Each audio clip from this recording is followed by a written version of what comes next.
Fidèles amis téléspirituels, bonsoir et une fois encore, merci de nous préférer chaque vendredi soir quand il sonne 20h, heure du Bénin, sur votre émission de donner, de recevoir et de partage de connaissances au cœur du mystère.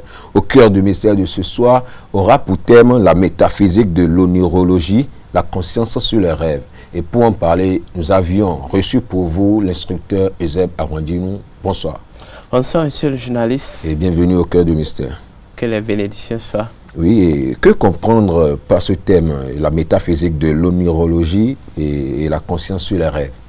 Alors, je dis à Yann Namasté, à chacun, à tous les téléspirituels au cœur du mystère. Bon, la métaphysique de l'onirologie. Bon, l'onirologie, c'est en réalité la science des rêves. La science des rêves, en fait, la science qui permet de comprendre la dimension ésotérique et spirituelle des rêves. Parce que, selon la métaphysique, les rêves sont en réalité des déroulements des réalités. Vous voyez, déroulement des films divines selon un plan ou selon le monde astral. Vous voyez, et cette film divine, ou ces films divines, parce que je dis les rêves, ces films divines représentent chacun d'eux une fonction, un fonctionnement et énoncent en réalité des informations. Donc, les rêves ne sont que d'abord, je dirais, les films ou les scènes divines qui permettent le déroulement des informations universelles.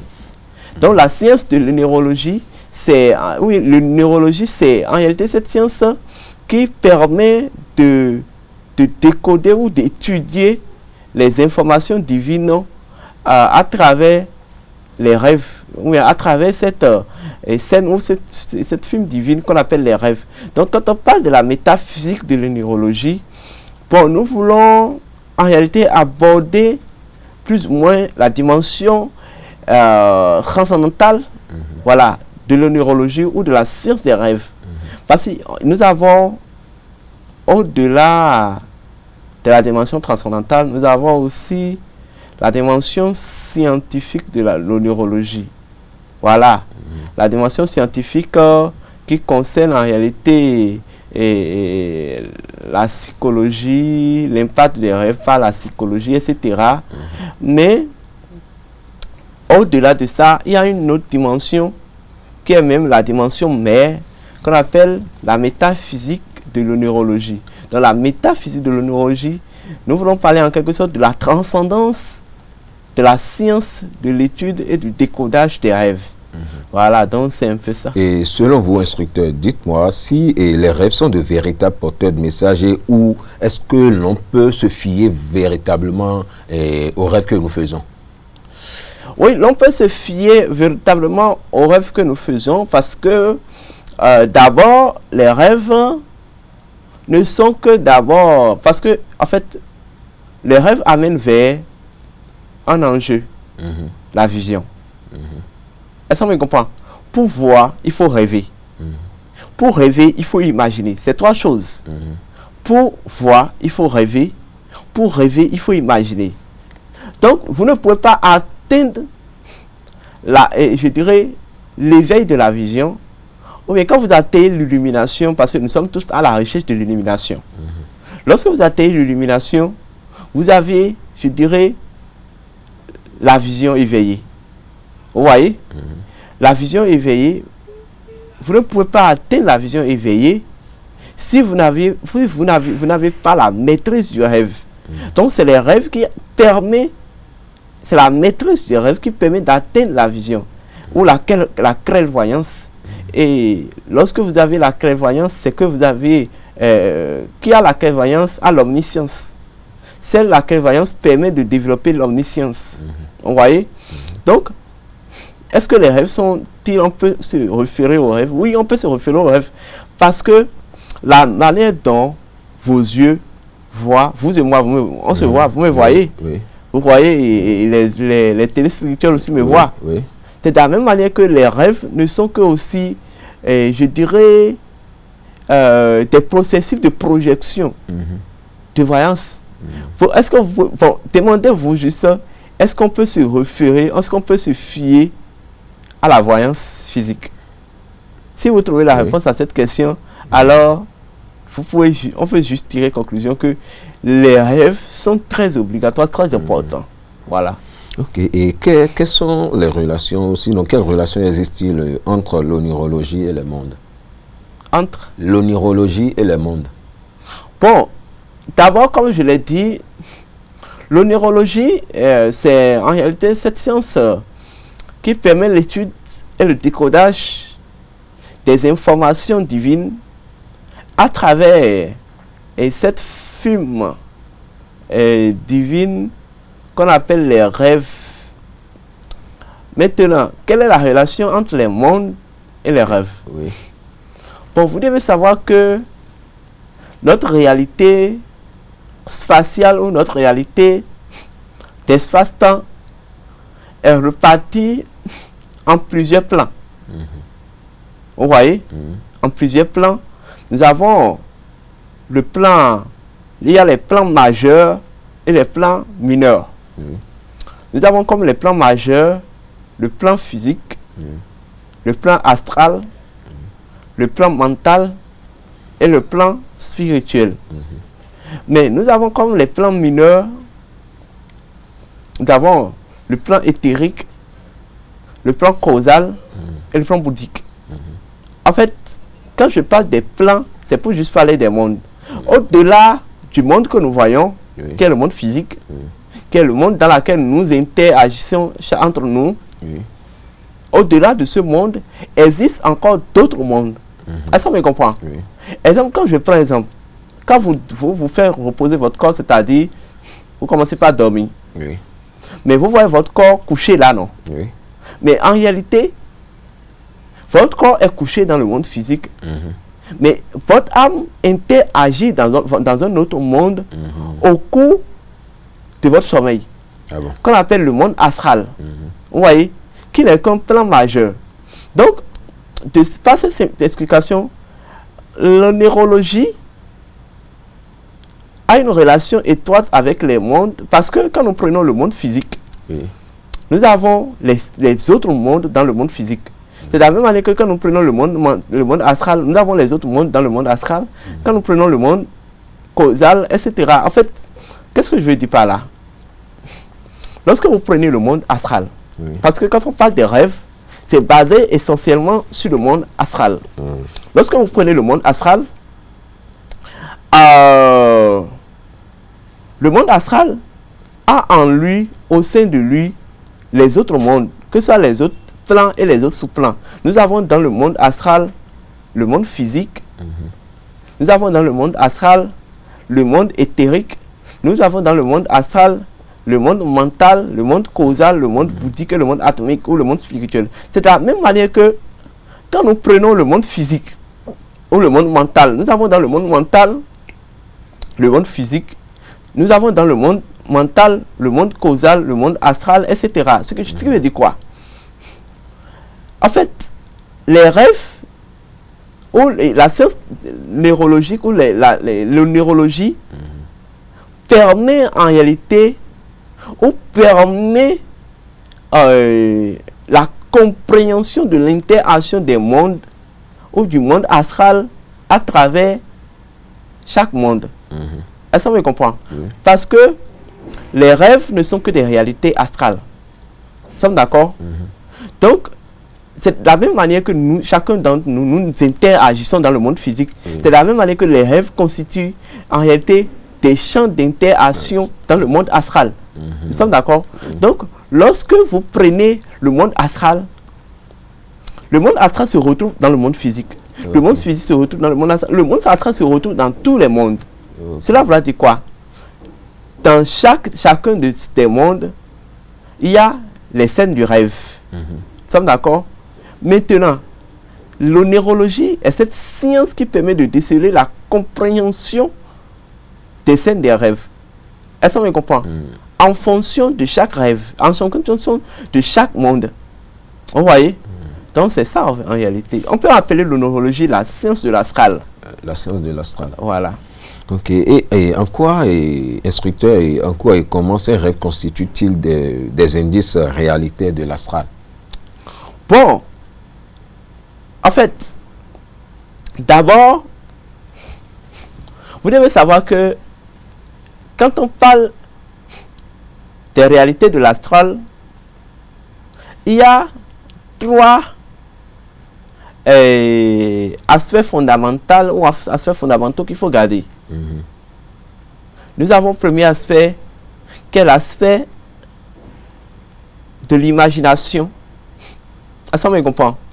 Qui n'est que en réalité l'exécution de la pensée ou l'exécution de l'idée. Après l'aspect de l'imagination, nous avons l'aspect voilà, des émotions. Vous voyez? Et enfin, nous avons l'aspect de la visualisation. Ces trois plans-là, ou ces trois éléments-là, sont les trois éléments caractérisant ou constituant un rêve. Un rêve, d'abord, en tant que réalité de l'astral, est en tout d'abord une scène d'imagination, vous voyez, d'émotion, et en même temps de visualisation ou de vision. Vous voyez?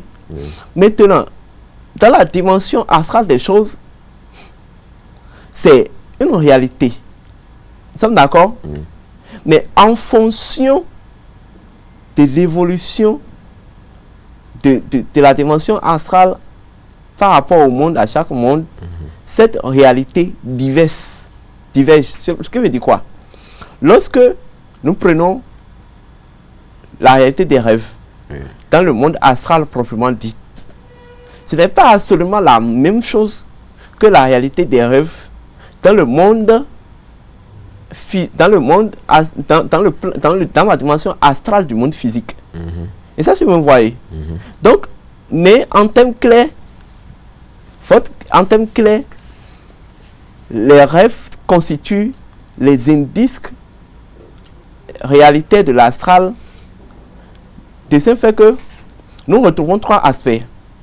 L'aspect d'imagination. Les rêves sont en tout d'abord des phénomènes d'imagination. En fait, les imaginations ne sont que la projection des pensées. Voilà ce qu'on appelle imagination. Une imagination n'est qu'une projection de votre pensée. Est-ce que vous me comprenez? Oui. Maintenant, après les imaginations, nous avons les émotions. Ce sont en réalité, après les émotions, nous avons la visualisation. Ce sont en réalité ces trois éléments-là qui constituent la réalité ou l'indice réalité des rêves. Voilà, donc c'est ça. Ok, et quelles sont alors l'influence de la conscience sur les rêves? Bon, vous savez, la conscience, j'appelle la conscience d'abord le Dieu en nous. J'appelle la conscience notre maître guide. J'appelle la conscience notre, je dirais, le principe de notre identité. J'appelle la conscience le nous-mêmes dans notre aspect transcendant. Et ça, si vous comprenez. Oui. Dans notre conscience se retrouve, en fait, seule la conscience nous donne la liberté. Seule la conscience est notre véritable ou bien et caractérise notre véritable être. Autrement dit, nous sommes fausses, mais seule la conscience est vraie. Seule notre conscience est vraie. Nous sommes d'accord? En quoi la conscience impacte les rêves? Vous devez savoir que c'est la conscience qui détermine tout. Vous voyez? Oui. C'est la conscience qui établit les idées. Les idées évoluent en tant que expression, de la conscience à travers l'intuition. Après, ils évoluent vers la pensée. Et la pensée n'est que l'expression du mental. Et après, ces idées évoluent toujours vers le subconscient, à travers les émotions, dont les émotions sont l'expression du subconscient. Vous voyez? Oui. Donc, qu'est-ce que je peux dire? La pensée et la conscience, c'est la conscience qui détermine tout, c'est la conscience qui établit tout. Nous sommes d'accord? Même la conscience, même la création est établie par la conscience. Je peux simplement dire, je veux dire quoi par là? Les rêves sont établis par la conscience. Est-ce qu'on me comprend? De même fait que je viens de vous expliquer que quand on parle des rêves, de la réalité des rêves, nous retrouvons 3 éléments. C'est que celle des pensées ou d'imagination, celle des émotions et celle de la visualisation. Vous voyez? Oui. Ces 3 éléments-là sont identifiés ou sont établis par la conscience. Donc la conscience n'est que l'origine même des rêves. Sans l'interaction de la conscience, sans l'interagissement de la conscience, nous ne pouvons pas avoir les rêves. Parce que, en réalité, c'est l'expression de la conscience qui a évolué vers l'expression de la pensée, ou bien vers l'expression du mental qui est la pensée, et qui a évolué vers l'expression du subconscient qui sont les émotions, qui a enfin évolué maintenant et qui a réalisé une synthèse. Vous voyez? Oui. Cette synthèse qui est le rêve, qui est maintenant l'expression de l'action de notre âme à travers notre astralité ou à travers nos rêves, à travers l'astral, le plan des émotions. Voilà, donc c'est ça. Okay, donc la conscience a un grand rôle sur les rêves, où on ne peut, autrement, on ne peut pas parler des rêves sans la conscience. Sans la conscience. Voilà. Et puisque nous sommes, puisqu'on en est là, et je veux parler des rêves, et il y a un phénomène qui sévit, et surtout, c'est tout le monde, hein, que ce soit femme ou homme, et ça fait partie, c'est à travers les rêves que cela nous arrive par moment. C'est le phénomène de succube et d'incube. Oui. Et mari de nuit et femme de nuit. Oui. Et vous pouvez essayer de nous expliquer un peu ce phénomène très rapidement, puisque ça fait partie des rêves aussi, puisque c'est dans les rêves que cela nous attaque. Bon, vous n'êtes pas sans savoir que les phénomènes de succube et incube se passent souvent dans les rêves. Mais est-ce que les gens se demandent pourquoi c'est dans les rêves que ça se passe? C'est ce qu'on aimerait savoir, mais... En fait, lorsque l'individu se trouve dans sa fréquence de rêve, c'est-à-dire de rêve, il est dans une réalité où il est dans un champ astral, un champ dans lequel l'âme est en train d'agir, où l'individu se retrouve dans une séquence au cours de laquelle l'âme agit dans l'astral. Nous sommes d'accord? Oui. Les succubes et incubes ne sont que des entités. Mais ces entités sont des entités à caractère astral. Est-ce qu'on me comprend? Oui. En fait, les entités qui sont d'une faculté astrale, vous voyez, Oui. qui ne sont pas de notre monde, vous voyez, mais qui sont juste du monde astral. Maintenant, ce que je vais vous dire, ces entités, la seule différence entre nous et ces entités est que ces entités n'ont pas de cesse. Est-ce qu'on me comprend? Oui. Mais c'est en fonction du cesse de l'individu qui se retrouve devant eux qu'il s'auto-établit un cesse. Est-ce qu'on me comprend? Oui. Lorsque vous parlez de l'entité C-cube, incube, c'est pas 2 entités, c'est une entité. Est-ce qu'on me comprend? Ok. Et cette entité, lorsque cette entité vient se projeter dans votre champ des rêves, il prend immédiatement l'opposé De votre cesse. non, de votre cesse, voilà. De votre cesse. Nous sommes d'accord? Oui. Maintenant, qu'est-ce qui amène là? En fait, c'est les émotions. Les émotions sont les éléments ou l'élément fondamentaux, les éléments fondamentaux qui établissent ce phénomène-là de succube incube. Ça, si vous comprenez. Lorsque l'individu parvient à emmagasiner dans son subconscient je dirais, des idées de désir, d'ambition sexuelle, etc., etc. Cela prend le temps pour s'enraciner dans sa conscience, dans son subconscient. Et après cet enracinement, ça devient en quelque sorte une matière vivante qui est enfin projetée dans son astralité ou dans son champ astral. Et une fois que cette matière est projetée là, cette matière attire cette entité-là et établit maintenant un lien entre l'individu et cette entité. Et une fois que ce lien est établi, l'entité se retrouve l'obligation ou l'évidence de partager l'intimité sexuelle avec ce dernier par l'intermédiaire de cette matière vivante qui est projetée dans votre véritable champ. Vous voyez? Nous sommes d'accord? Donc maintenant, en fait, c'est ça. C'est ce qui se passe en réalité. Lorsque vous vous retrouvez avec un sécube incube, sachez que c'est l'ensemble de vos émotions antérieures qui a donné naissance à cela. Ça peut ne pas concerner cette vie physique, cette vie actuelle. Est-ce que vous me comprenez? Je vous assure, les sécubes incubes, ce n'est pas une question d'une seule vie. Beaucoup de personnes peuvent se dire, mais que j'ai une femme, j'ai un homme, il me satisfait correctement sexuellement, mais pourtant, j'ai ce problème-là. Juste pour vous dire quoi? Quand on parle des phénomènes de sécube incube, ça ne concerne pas uniquement cette vie ou cette réincarnation. Lorsque vous avez pris le temps, votre subconscient a pris le temps à emmagasiner en elle ces émotions ou ces désirs ou ces ambitions prendront tout le temps pour s'harmoniser dans votre conscience et pour s'enraciner et pour se nourrir davantage. Et après cette temps de croissance, elles se projetteront maintenant dans votre champ astral. Est-ce qu'on me comprend? Et je dirais, attirera maintenant dans votre dimension astrale l'entité qu'il faut, l'entité dont il a besoin. Et c'est là que nous avons souvent le problème des sécubes incubes. Voilà, si nous allons encore plus loin, nous allons encore dire beaucoup de choses parce que ça a beaucoup d'implications. Oui. Voilà. Ok, et très rapidement pour finir, maître, quels sont alors les éléments métaphysiques qui permettent l'explication des rêves? Bon, en fait, les éléments métaphysiques, nous avons les symboles. Ok. Nous avons les symboles. Est-ce qu'on me comprend?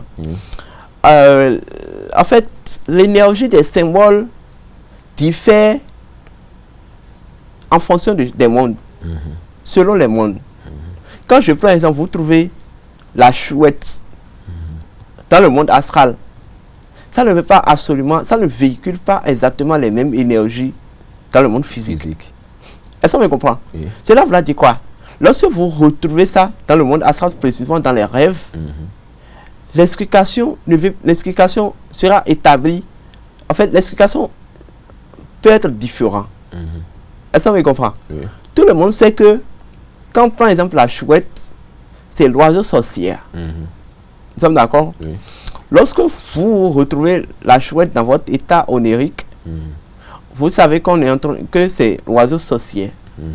Mais peut-être dans le monde physique, quand je prends exemple dans le monde physique, nous allons interpréter selon la réalité dans le monde physique. Peut-être les mondes intérieurs sont en train d'invoquer, appeler ce dernier à l'intelligence ou à un preuve d'intelligence sur une situation donnée. Donc d'abord, nous avons le symbolisme et les symboles, l'énergie des symboles diffère en fonction des mondes. Ça fait un. De deux, les éléments, nous avons les seconds éléments que nous appelons les mécanismes neurologiques. Est-ce qu'on me comprend? C'est-à-dire les nombres. Les nombres. L'interprétation des nombres. L'interprétation des chiffres. Vous voyez? Et l'interprétation des codes. L'interprétation des couleurs. Est-ce qu'on me comprend? Tout ça va faire partie des éléments ou des mécanismes qui permettent, les mécanismes métaphysiques qui permettent l'interprétation d'un rêve. Voilà, là, ça, je vous conseille carrément d'aller à l'école de la connaissance. L'instructeur nous conseille d'aller à l'école de la connaissance. Et voilà qui vient de mettre fin à l'émission de ce soir qui a pour thème la métaphysique de l'onirologie, la conscience sur les rêves. Et merci à vous, chers amis téléspirituels, de nous avoir suivis. Agréable week-end à vous. Bye bye. Hey.